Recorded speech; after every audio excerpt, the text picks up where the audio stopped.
দিয়েছে আর একটা পার্টির, সেখানে আটকে গেছিলাম। তখন আমাদেরই কার্যকর্তা ছেলেরা মোটর সাইকেল করে জায়গাটা ক্লিয়ার করে দিয়েছেন, সেই জন্য এখানে এলাম। এখন এখানে কিছু অনেক কিছু দেওয়ার ছিল, সেগুলো আমি না দিয়ে কাজের কথায় আসছি। আমি এত দূর কেন এসছি আপনাদের কাছে সেটা জানা দরকার, তাই না? দেখুন ওখানে কি হচ্ছে।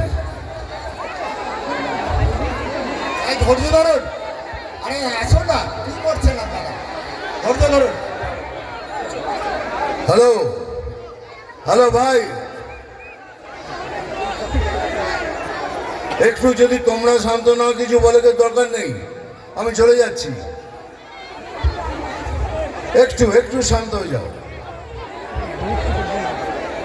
আমার এখানে আসার একটাই কারণ আমি এখানে আপনাদের কাছে হিরোগিরি দেখাতে আসেনি। হিরোগিরি দেখানোর অনেক আমার জায়গা আছে। আজ 50 বছর ধরে খালি হিরোগিরি করে আসছি। এই যে আজকের দিনের আমাদের পশ্চিম বাংলা, আমার ভয়ে আমি দৌড়ে আসছি আপনাদের কাছে। আমি নিজে ভয় পেয়েছি যে কালকে আমাদের এই পশ্চিম বাংলা থাকবে কি থাকবে না, না এটা কালকে গিয়ে পশ্চিম বাংলাদেশ হয়ে যাবে। সেই ভয়ে দৌড়ে আসছি আপনাদের কাছে, আপনাদের বলতে এবার সময় এসছে আমরা এক ছাতার নিচে এসে দাঁড়িয়ে লড়ে এই তৃণমূল সরকারকে এখান থেকে উৎখাত করার জন্য। যদি আমরা না করতে পারি তাহলে জানবেন আমাদের আর কোনো জায়গা নেই। হ্যালো দাদা, আপনি সরে আসুন।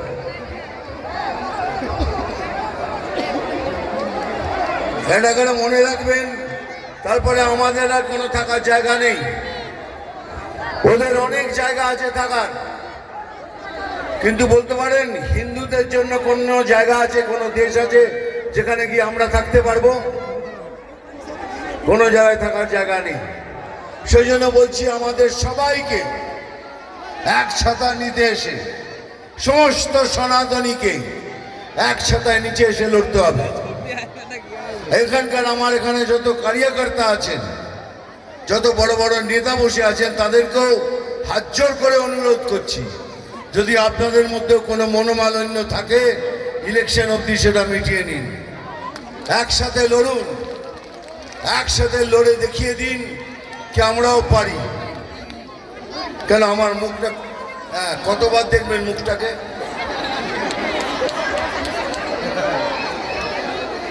কি করবেন বলুন? না আমি আমার কাছে সময় নেই, বলুন কি করতে চান? ছবি তুলুন, তুলে নিন, তুলুন।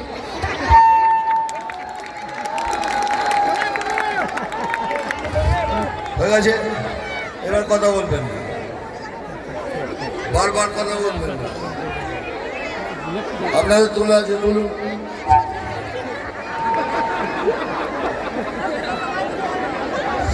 হয়ে গেছে, এবার চুপ, এইবার চুপ।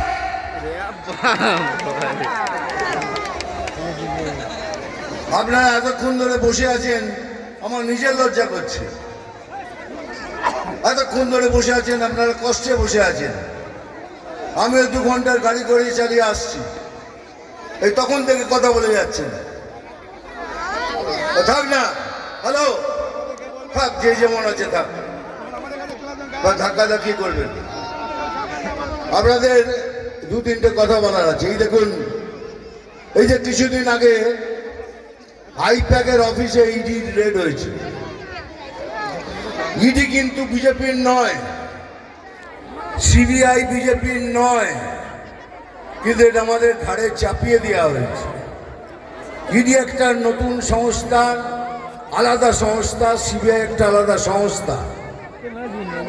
তাহলে কি এমন ওখানে ছিল যার জন্য তাড়াহুড়ি করে সের মধ্যে ঢুকে সেখান থেকে কম্পিউটার, ল্যাপটপ, সমস্ত ফাইল নিয়ে চলে এলেন?